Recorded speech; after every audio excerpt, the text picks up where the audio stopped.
Good morning and salutations, y'all. Today we got a Zildjian Z3 Rock 18-inch crash, and we got a little bit of crack damage right here on the edge of the cymbal. About an inch crack, so we're just gonna wave that out. No big deal. So before we fix the cymbal up, let's get a little sound test.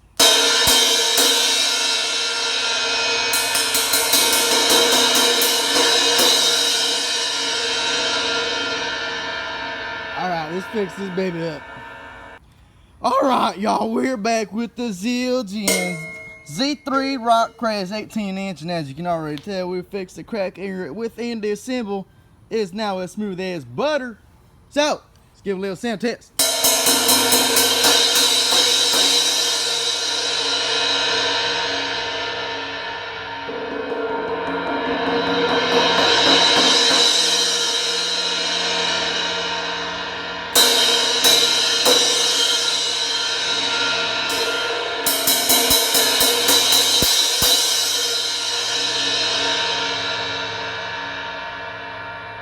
Woo-wee.